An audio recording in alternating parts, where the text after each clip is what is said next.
사도 바울의 계획은 아시아에 아직 복음이 전해지지 않은 곳에 말씀을 전하는 것이었습니다만, 그는 마게도냐라는 곳에서 환상을 본 후 마게도냐 즉 유럽으로 건너가 복음을 전하고 많은 결실을 얻게 됩니다. 그 많은 결실을 얻게 된 데에는 성령의 인도하심을 따라갔기 때문이죠. 성령의 인도하심을 따르면 세상의 의미가 아닌 성공하는 인생, 많은 열매를 맺는 인생을 살아갈 수가 있습니다. 우리는 누구의 인도를 받아야 하는가? 질문하는 이유를 아시겠죠? 세상에서도 가능하면 나보다 지위가 높아 힘을 가지고 있는 이에 인도를 받아야 되고, 또 할 수 있으면 나보다 많이 아는 또 지혜가 있는 이에 인도함을 받아야 우리가 실수를 작게 하고 목적지에 빨리 도달할 수가 있게 되는 것 아닐까요? 지난 주간에 목자 목녀 수련회 강사 목사님 오셨다가 주일날 올라가시지 않고 월요일날 오후가 되어서 가셨습니다. 월요일은 제가 마침 시간이 되어서 목사님 사모님 모시고 이곳저곳을 좀 둘러보고, 왕사남이란 영화를 아직 못 봤다, 또 의기투합해서 우리도 못 봤기 때문에 극장에 가서 영화를 보고, 그 다음 코스가 어딜까요? 영월로 갑니다. 그래서 청룡포에 가서, 월요일이라 배는 운행을 하지 않았기 때문에 먼 발치에서 그 아름다운 광경을 보고, 또 그 역사의 내용을 현장에서 확인하면서 좋은 시간을 보냈습니다만, 제천에 와보신 일이 몇 번인가 여쭤봤더니 2번 정도 다녀가셨답니다. 하지만 저한테는 비할 수가 없어요. 저는 이미 제천 생활 8년 차이기 때문에 거의 현지인과 원주민 수준으로 곳곳에 맛집은 거의 다 섭렵을 하고 있고, 좋다는 곳은 누구가 어느 분이 오시든지 저는 가이드를 할 수가 있죠. 잘 알아야 인도할 수가 있습니다. 여러분 잘 아는 여러분의 속을 나보다 더 잘 아시는 하나님, 그리고 여러분의 과거와 현재와 심지어 미래까지 훤히 알고 계신 하나님, 아니 이 우주와 역사 전체를 깊이 그리고 넓게 꿰뚫고 계신 하나님, 그 하나님이 여러분의 인생을 인도하셔야 사도 바울처럼 많은 열매를 거두고 보람과 의미 찬 인생을 우리가 살 수 있게 되겠죠. 이 로마라고 하는 나라, 앞서서 그리스라고 하는 나라 세 개를 제패했습니다. 북아프리카 지역과 그리고 전 유럽과 아시아, 인도 접경 지역에 이르기까지 막강한 힘을 가지고 있었던 알렉산더 대왕이 그리스를 만들었죠. 근데 참 재미있는 것은 오늘 마게도냐 사람이 환상 속의 바울을 부르지만 그 마게도냐는 알렉산더의 고향이었습니다. 알렉산더는 유럽에서 시작해서 동쪽을 힘으로 정복을 했지만, 사도 바울은 동에서부터 시작해서 마게도냐 즉 유럽을 향해서 힘이 아닌, 창검이 아닌 복음으로 세상을 점령하는 일에 쓰임을 받았다는 것이죠. 여러분 이 이야기만 들어도 당장 우주의 주권자가 하나님이시라는 거 우리는 알 수가 있습니다. 세상의 왕과 임금들은 자신들의 목적, 영예와 영달을 위해 힘으로 세상을 정복하려고 했습니다만, 하나님은 그보다 훨씬 위에서 세상을 다스리셔서 그들이 한 일은 단지 바울이 복음을 전하는 일에 인프라를 깔아놓은 것 밖에는 되지가 않았습니다. 첫 번째 그건 뭐냐? 바로 언어죠. 그리스가 세상을 제패할 때 그 넓은 지역의 공용어는요, 지금의 공용어는 아직 영어입니다. 당시의 공용어는 코이네, 공통의 그런 뜻이죠. 코이네 헬라어가 공용어로 쓰였습니다. 성경이 이 코이네 헬라어로 기록이 되었어요. 바울은 어디를 가든지 간에, 선교사가 선교지 가면 제일 급선무가 뭔지 아시죠? 언어를 습득하는 것이며, 제일 큰 장애가 있다면 뭔지 아십니까? 바로 말이 소통의 문제입니다. 그러나 바울은 어디를 가든지 간에 이미 해결되어 있는 그 소통의 유익, 장점, 이것을 누가 깔았습니까? 알렉산더가 깔았어요. 로마는 그 막강한 힘을 가지고 8만 킬로에 달하는 간선도로를 만들었습니다. 그건 군사 목적입니다.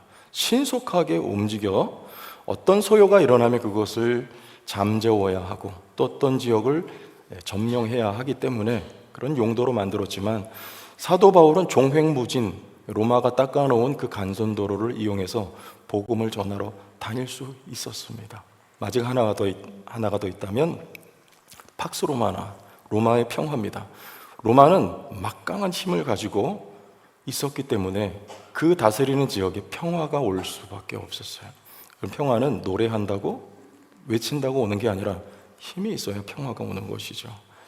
그래서 그 상대적으로 안전한 로마의 지경들을 바울은 로마 시민권자로서 다니며 복음을 전할 수 있도록 이와 같이 세 가지 인프라를 그 힘을 가진 권력자들이 깔아놓은 것이었죠. 하나님은 이 세상 역사를 그처럼 다스리고 주관하시는 높으신 하나님이십니다.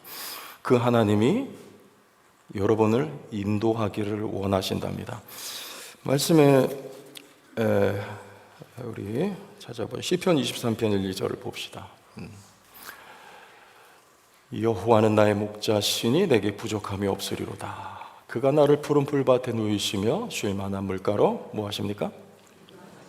다윗의 고백이죠. 하나님은 여러분을 인도하고 싶어 하시는 분이세요.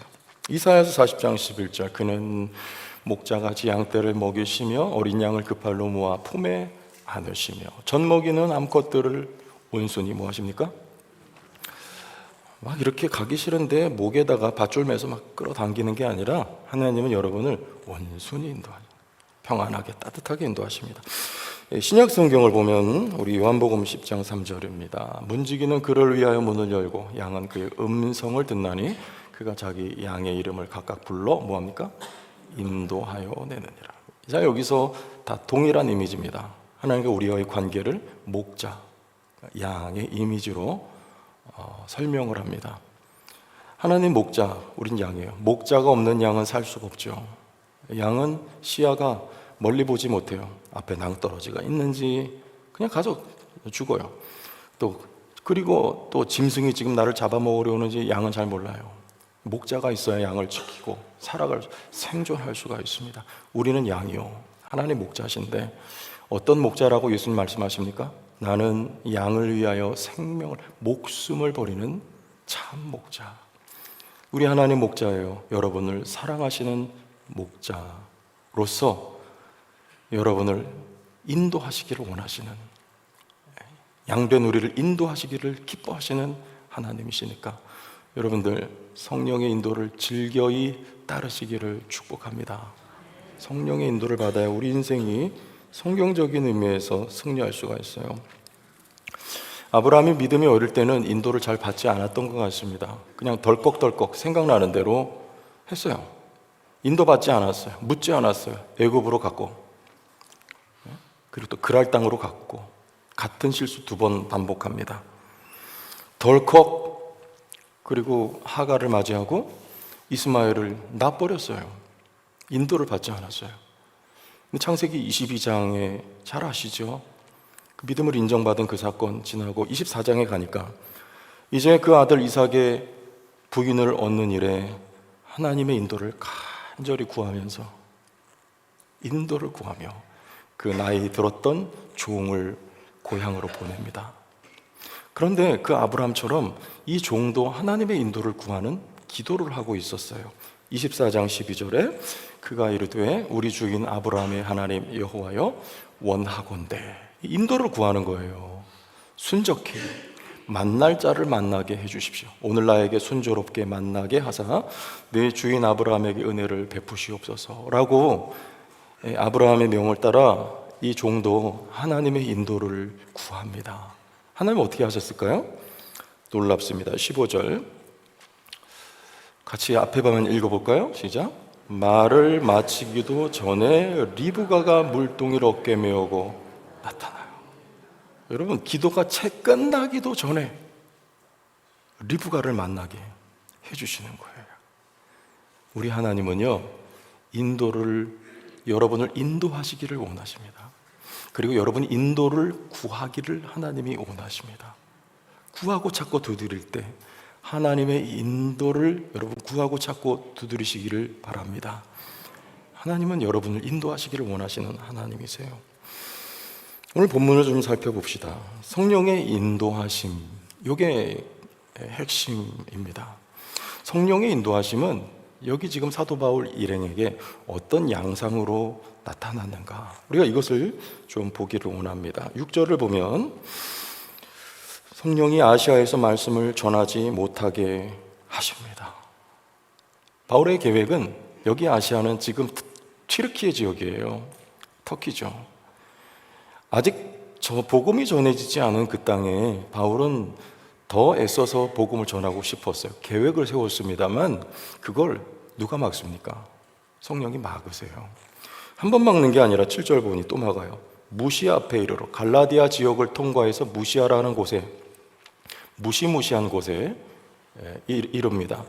그런데 거기서 비두니아로 가고자 애쓰되 예수의 영이 허락하지 아니하시는지라. 이 비두니아라고 하는 것은 충분히 가서 복음을 전할 그런 발전된 지역이었어요. 그거 막습니다. 여러분, 우리 살다 보면 늘 시온의 대리가 열리는 게 아니에요. 막힐 때가 참 많아요. 그런데 성령은 이 막힘 속에서도, 막힘을 통해서도 여러분 인도하신다는 거 아세요? 길이 막히는 것도 하나님 인도하심입니다. 요셉이 길이 막혀요. 아버지에게 사랑받을 수 있는 길, 총애를 받았어요. 형제가 많지만 그 가운데서 유독 아버지 사랑으로 잘 살 수 있습니다. 그러나 형들에 의해서 그 사랑받을 길이 막혀요. 보디발 장군의 집에 던져지죠. 거기서 보디발 장군에게 인정받습니다. 인정받을 수 있는 길, 그 장군의 부인 때문에 그 길이 막히고 감옥에 던져집니다. 우리 이야기 아닐까요? 막히고 또 막혀요. 그런데 그 막힘이 없었다면, 보디발 장군에 가지 않았다면, 부인이 그 역할을 해서 요셉이 지하 감방에 던져지지 않았다면, 그곳에서 떡 맡은 관원장을 만나고 술 맡은 관원장이 복직을 하게 될 때 이 요셉이 바로왕 앞에 섭니다. 여러분, 요셉이 무슨 수로 바로왕 앞에 설 수 있을까요? 재간이 있습니까? 배경이 있습니까? 실력이 있습니까? 아니요. 막힌 것의 은혜입니다. 막히고 막혀서 요셉이 바로왕 앞에 서며, 그리고 요셉이 총리 대신으로 세워져 야곱과 그 일가족이 애굽으로 들어오게 되며 애굽에서 번성하게 되도록 하나님께서 요셉을 총리 대신으로 세우신 이유가 있었고, 그 자리 서기까지 막히는 과정, 막히는 순서가 있습니다. 다윗의 계획은 성전을 짓는 것입니다. 그는 일생을 성전 짓기 위해서 살았어요. 그는 왜 많은 피를 흘렸고 많은 전쟁을 했느냐? 성전 짓기 위해서입니다. 일념이에요. 한 가지 목적입니다. 하나님이 그걸 막습니다. 누굴 위해서입니까? 너는 안 돼. 내가 너 위해 지을 거야. 누구 통해서? 네 아들 솔로몬 통해서. 다윗이 만약에 성전까지 지었다면 그는 교만하여 밧세바를 범했던 전력 있는 사람 아니겠어요?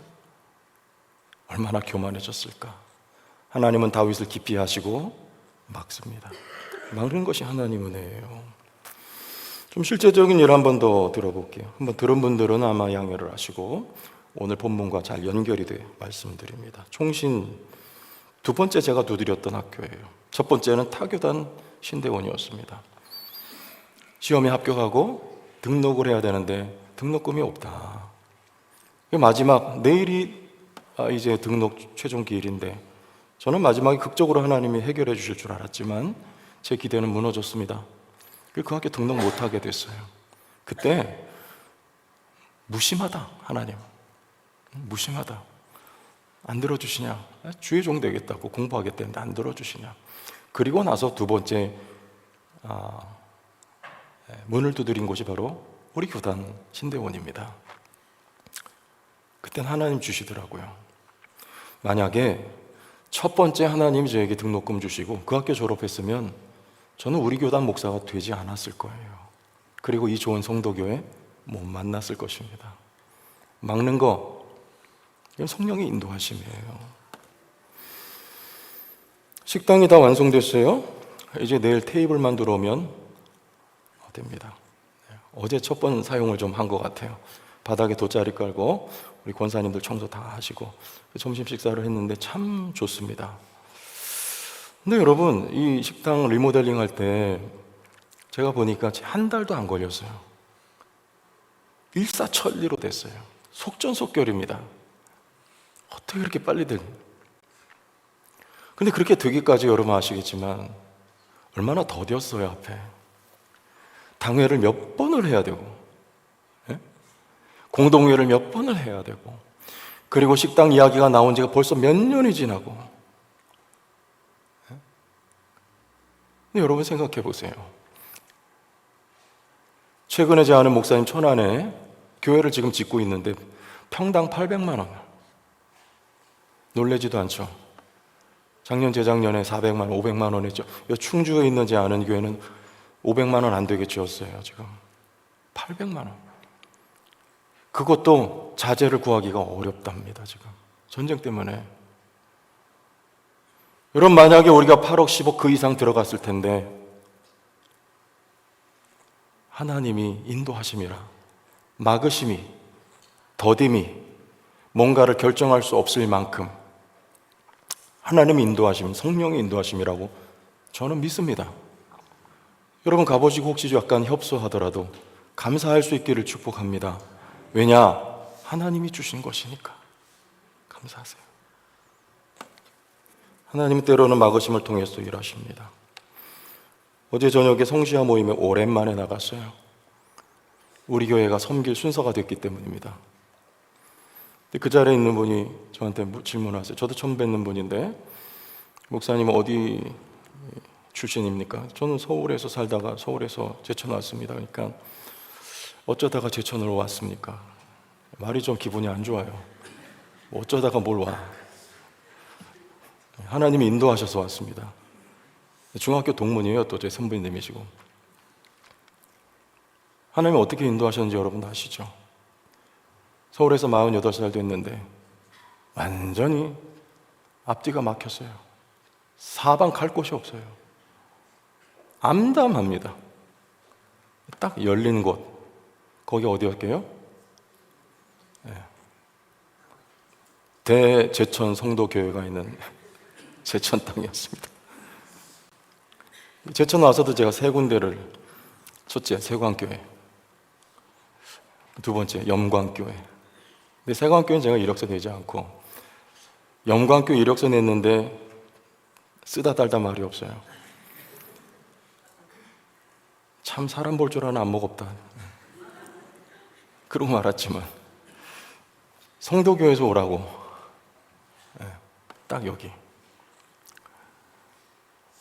와보니까 여기가 마게도냐예요. 성령이 인도하시는 곳이라 저는 믿습니다. 때로는 성령께서요 막힘을 통해서도 인도하신다. 동의하십니까? 따라가세요. 막힐 때 앞이 캄캄하고 원망이 솟구쳐 올라와도 성령이 인도하고 계시다는 것을 믿고 여러분 순응하고 따라가시길 바라요. 막힘을 통해서도 성령이 인도하세요. 두 번째 본문을 읽다 보면 제가 억누를 수 없는 궁금증이 하나 있는데요. 여러분 생각해 보세요. 처음에 디모데를 만났던 곳, 신라 그 다음에 두 번째 동역자 디모데를 만나잖아요. 이고니온 루스드라에서. 그러면 바울의 계획은 이미 서 있었어요. 그때 이 나중에 마게도냐 환상을 보여주실 하나님께서 좀 일찍이 아시아는 좀 접어두고 유럽에 와서 복음을 전하는 거, 이게 내 뜻이다, 이렇게 알려주셨다면 오늘 우리가 본문 읽었지만 여기저기 다닐 필요가 없었어요. 시간 낭비, 바울과 일행의 에너지 낭비, 돈 얼마나 썼을까요? 그리고 또 마음고생하지요. 가는 데마다 막으니까 바울은 그래요. 하나님, 저 순종할 테니까 좀 알려달라고. 어디로 가야 됩니까? 바울이 이런 거 아니었을까요? 그런데 왜 출발할 때부터 하나님이 가르쳐 주시지 않고 여기 무시야, 이건 제 말입니다. 무시야 앞에 와서 환상을 보게 하시냐 그 말이에요. 이상하지 않아요? 기다리는 거. 여러분, 기다리는 거 성령이 인도하십니다. 그럼 누굴 기다리느냐? 10절 보면 우리 10절을 오늘 좀 여러 번 볼 거예요. 10절. 자, 바울이 그 환상을 보았을 때 여기 주목하십시오. 누가? 우리가. 이게 우리가 단락이 사도행전이 몇 번 나와? 앞으로 나오는데 첫 번째 여기 나와요. 사도행전 누가 썼습니까? 답 알려드렸잖아요. 누가 썼어요? 누가 썼잖아요. 그러면 그들이 아니고 우리가 하면 여기 지금 일행 가운데 누가 포함된 거예요? 답 알려드렸죠? 누가가 여기 지금 포함되어 있는 거예요. 그러면 헬라인이었고 의사였던 누가가 어느 지점부터 바울 일행과 합류를 한 겁니까? 무시아에서부터. 이 누가 어떤 사람이에요? 여러분, 바울은 지금 몸이 아픕니다. 우리 갈라디아서 확인할게요. 4장 13절. 내가 처음에 육체의 약함으로 무엇입니까? 육체의 약함으로 말미암아 너에게 복음을 전했다. 이미 우리 여기 말씀에 갈라디아 지역을 통과해서 왔어요. 그리고 첫 번째 전도 여행에서도 남갈라디아 지역을 바울이 다니며 복음을 전했어요. 그럼 바울이 갈라디아에 가게 된 이유와 연유가 뭡니까? 내가 약해서 가게 된 거예요. 그러니까 원래 가고자 하는 것은 아니었는데 육신의 약함 때문에 어떤 경로를, 이유를 말미암아 갈라디아에 가서 복음을 전하게 된 거죠. 지금 사도 바울은 몸이 약합니다. 가시가 있던 사람이에요. 여러분, 누가는요? 의사입니다. 의사. 누가가 무시아에서 합류하고 바다를 건너 마게도냐 유럽 지역에 가서 빌립보 성에서 바울이 사역할 때 바울의 주치 역할을 누가 합니까? 누가가 하는 거예요. 인적 자원이죠. 더 중요한 이 누가의 역할을 뭔지 아세요? 우리 한 군데 더 보면 16장 40절을 보면 여기 또 바뀌어요. 두 사람이 옥에서 나와 사도 바울이 빌립보에 가서 옥에 갇혔다가 거기서 간수장에게 복음을 전하고 가족이 다 예수를 믿고 세례를 받습니다.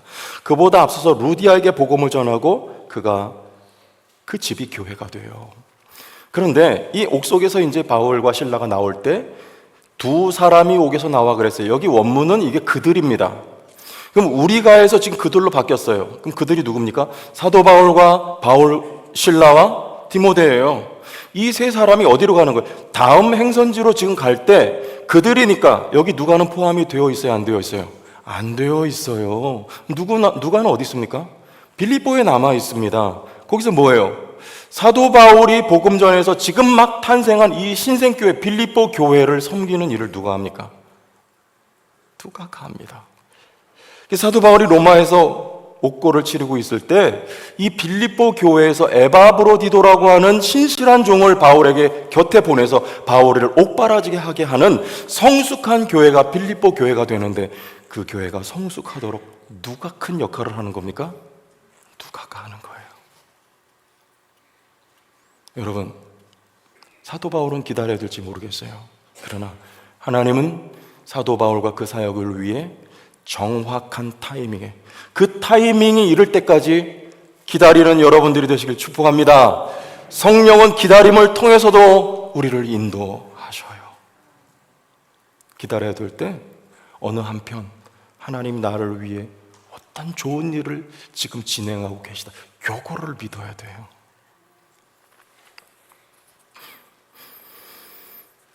자, 성령이 인도하시는 법. 자, 마지막 다시 우리 10절 여러 번 읽는다고 했습니다. 10절 중요합니다. 다 같이 읽어봅니다. 바울이 그 환상을 보았을 때 우리가 곧 마게도냐로 떠나기를 힘쓰니 이는 하나님이 저 사람들에게 복음을 전하라고 우리를 부르신 줄로 뭐함이라? 인정함이라. 누가 인정합니까? 바울은 물론 인정합니다. 마게도냐로 가는 것이 하나님 뜻이다.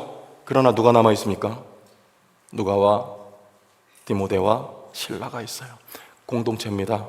이들도 함께 인정해야 돼. 인정한다는 말은 흩어져 있는 조각을 하나로 짜맞춘다는 말입니다. 우리 생각과 의견이 다 달라요. 흩어져 있는 생각들을 하나로 짜맞추는 거. 여러분, 이게 인정하는 거예요. 나만 인정한다고 되는 게 아닙니다. 공동체의 인정이 필요합니다. 성령은 공동체를 통해서 또 인도하십니다. 만약에 제가 기도하는 가운데 하나님께 어떤 응답을 받았다, 난 믿습니다. 이게 하나님 뜻이야. 그러면 제가 공동체 앞에서 혹은 당회에서 하나님이 나에게 이런 기도 응답을 주셨습니다. 이건 하나님 뜻입니다. 그러니까 이렇게 해야 됩니다. 이렇게 말하면 됩니까? 안 됩니까? 안 되죠. 저는 믿어요. 저는 응답 받았어요. 하나님 뜻입니다. 그러면 그게 안건이 돼야 돼요. 그래서 서로의 인정이 필요한 거예요. 그런 이야기도 들었어요. 당신은 나하고 결혼하는 게 하나님 뜻인 것 같아요. 저는 그렇게 프로포즈 자체를 안 했지만, 만약에 그러면 상대방도 인정을 해야 돼요. 상대방도. 그게 아니면 그건 무례한 겁니다. 말하면 안 돼요. 그 사람 평생 장가 못 가요. 시집 못 가. 그렇게 하면. 인정해. 상호간의 인정이 필요한 거예요. 왜입니까? 그게 하나님이 역사하시는 하나의 방식이에요. 가룟 유다 대신 마띠아를 뽑은 거 공동체가 뽑았습니다. 다 인정하고 뽑았어요. 제비 뽑았어요. 바나바 사울을 선교사로 파송하기로 교회가 결정합니다. 성령의 지시를 따릅니다. 교회가 결정하고 보냅니다. 사도 바울은 이신칭이 신학, 믿음으로 말미암아 구원받는다는데 확신이 있었습니다. 자신의 확신이죠. 그러나 예루살렘 총회의 결정에 의해서 바울의 이 신학과 신앙과 믿음이 날개를 다는 거예요. 그럼 공동체의 인정, 성령은 공동체를 통해서 역사하신다는 거 꼭 기억하시길 바라요. 기도하다 환상봤다, 그 말하지 마세요. 공동체 안에서 그게 사실이고 확신이 있으면 마음에 품으세요. 하나님이 이루실 거죠. 공동체에 말하려면 여러분 그것이 안건이 돼야 돼요. 그리고 모두의 인정을 받아야 되는 거예요. 주관적인 거, 그건 말하는 거 위험합니다. 왜냐, 요한복음 14장 16절에 주님이 이렇게 말씀하셨어요. 내가 아버지께 구하겠으니 그가 또 다른 보혜사를 너희에게 주사 그랬습니다. 보혜사 성령을 너희에게 주사가 아니라 너희에게 주사 그랬어요. 여러분, 우리 모두에게, 우리 모임 가운데 보혜사 성령이 역사하고 계십니다. 여러분 목장 모임에 성령이 역사하고 계십니다. 우리 공동체를 통해서 성령의 인도하심을 받아야 돼요. 서로가 인정하는 인정함이 성령의 인도하심이라는 믿음과 성숙함이 우리에게 있어야 한다, 그 말이에요. 공동체 의사결정의 동기는 뭐냐? 말씀입니다. 마태복음 6장 23절, 너희는 먼저 그의 나라와 그의 일을 구하라. 두 번째, 고린도전서 10장 31절, 먹든지 마시든지 무엇을 하든지 하나님의 영광을 위하여 하라. 마지막입니다. 마태복음 28장 19절, 여기는 다 같이, 그러므로 너희는 가서 모든 민족을 제자로 삼아 아버지와 아들과 성령의 이름으로 세례를 베풀고, 첫째, 그 나라와 의를 구하는 것이냐, 하나님의 영광을 위한 것이냐, 예수님의 가장 중요한 우리에게 주신 위대한 사명입니다. 가서 제자를 삼는 데 유익한 일이냐, 이것이, 이 말씀이 우리의 결정의 기준이 되어야. 식당이 왜 필요하냐? 우리끼리 교제하기 위해서 그것도 필요하지만 이것을 통해서 영혼 구원하여 제자 만드는 일에 유익하냐? 여러분, 이것이 결정의 기준이에요. 그러면 해야 되는 거예요. 공동체가 성령의 인도를 받는 일에 있어 가장 중요한 요소 꼭 기억하시길 바라요. 다시 10절입니다. 중요한 단어 하나예요. 바울이 그 환상을 보았을 때 우리가 뭡니까? 곧 즉시. 이 말은요, 사도 바울은 이미 순종의 태도가 갖춰져 있어요. 여러분, 우리 살아가면서 가장 중요한 게 뭔지 아시죠? 태도입니다. 세상에서나 믿음 안에서나.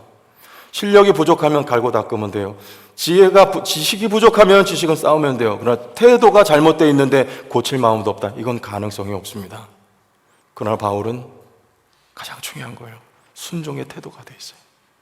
성령이 막으세요. 그럼 즉시 방향을 틀어요. 가지고 있었던 계획을 내려놓습니다. 아시아로 에베소로 가려고 했으나 계획을 내려놓습니다. 비두니아로 가려고 했으나 계획을 내려놓습니다. 그 말은 인도하소서, 말씀하소서, 가라면 가고 멈추라면 멈추겠습니다. 살라면 살고 죽으라면 죽겠습니다. 순종의 태도가 바울에게 있었어요. 들어와서 환상이 건너와 우리를 도우라 말씀하실 때 즉시 곧 사도 바울은 순종합니다. 순종의 태도가 있어야 하나님이 환상을 보여주시는데요. 여기서 환상이란 영어 성경 보면 비전이에요. 거룩한 꿈이에요.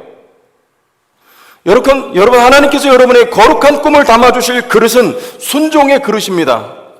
순종하지 아니하면 거기는 하나님이 꿈도 환상도 비전도 없는 거예요. 그냥 개 꿈꾸다가, 세상 꿈꾸다가 인생 마무리하는 것이죠. 거룩한 꿈. 그 대표적인 사람이 사울이었습니다. 사무엘상 28장 4절에 7절. 블레셋 사람들이 모여 수넴에 이르러 진침해 사울이 온 이스라엘을 모아 길보아에 진쳤더니 사울이 블레셋 사람들의 군대를 보고 두려워서 그의 마음이 크게 떨린지라. 다 같이 사울이 여호와께 묻자오되 여호와께서 꿈으로도 우림으로도 선지자로도 그에게 대답하시지 않습니다. 지금 왜 하나님 앞에 말씀 듣기를 원합니까? 두려우니까. 블레셋이 막 쳐들어와요. 근데 이겨낼 재간이 없어요. 죽을 것 같습니다. 하나님 앞에 구합니다. 보여달라고. 어찌해야 됩니까? 그러나 하나님은 말씀으로도 우림으로도 환상으로도 꿈으로도 사울에게 응답하시지 않습니다. 태도가 안 돼 있어요. 사울을 한마디로 말하면 불순종의 사람입니다.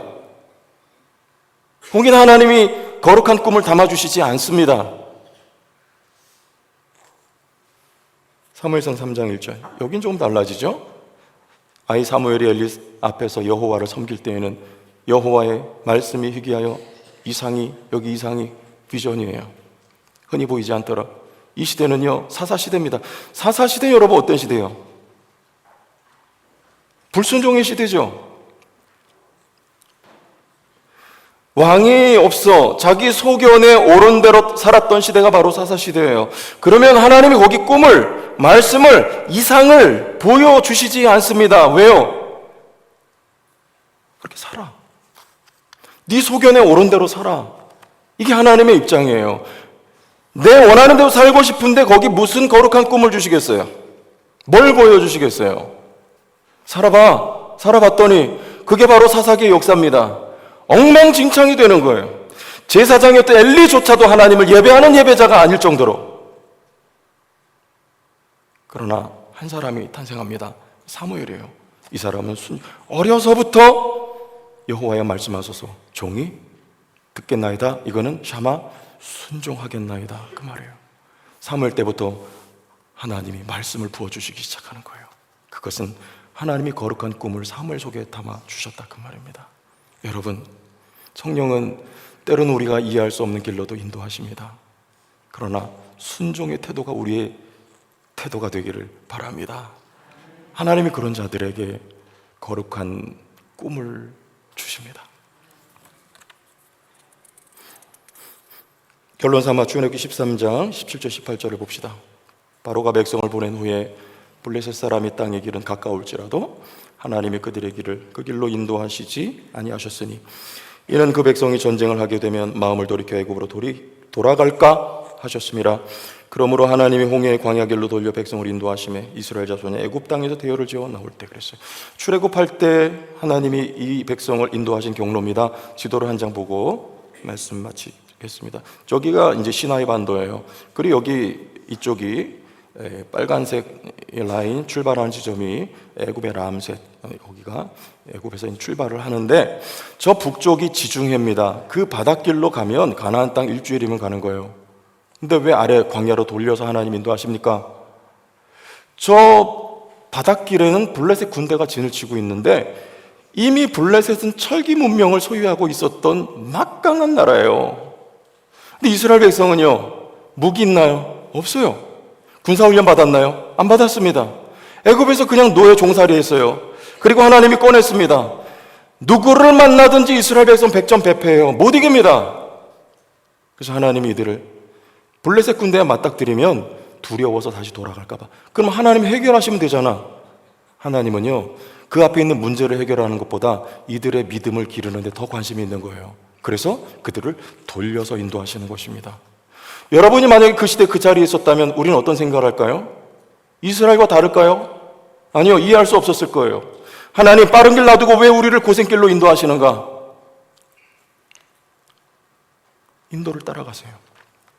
하나님 계획이 있고, 내가 아는 현상, 내가 아는 현재, 내가 아는 미래보다 하나님은 더 깊이 하시고 더 많이 하시고, 여러분이 어디로 가면 잘 되고 어디로 가면 성공할지 하나님 아시고 모든 길을 예비하십니다.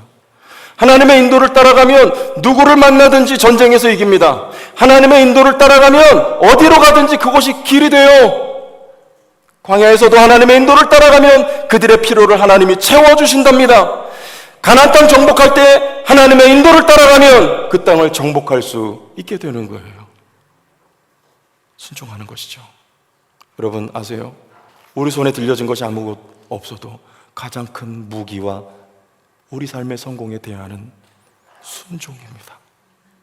순종하는 태도가 되어 있는 여러분들, 그 순종의 깊이가 더해가기를 예수님의 이름으로 축복합니다. 네, 하나만 더 봐요. 그랬더니 여러분 이렇게 되네요. 11절 마지막 절입니다. 같이 봐요. 우리가 드로아에서 배를 떠나 사모드라게로 직행하여, 자 그러면 이제 여기 드로아에서 바다를 건너 네아폴리, 마게도니아 첫 항구입니다. 거기 배를 내리는데 며칠 걸려요? 자, 이제 이거 대답 안 하면 12시 반까지 가요. 자, 며칠 걸려요? 근데 이게 원래 이틀길이 아니에요. 닷새길입니다. 20장 6절 봐요. 우리는 무교절 후에 빌립보에서, 여기 마게도냐 빌립보에서 전도하고 돌아오는 길에 배로 떠나 며칠? 닷새 만에 드로아로 돌아와요. 그러니까 이 백길은 정상적으로 가면 5일 걸려요. 그런데 이틀 만에 갔다는 거는요, 여러분 순풍이 불었다는 거예요. 여러분 순종합시다. 성령의 인도를 따라갑시다. 하나님이 기뻐하시는 인생을 살면 여러분 순풍의 돛담배처럼 여러분 나아가게 될 줄로 믿습니다.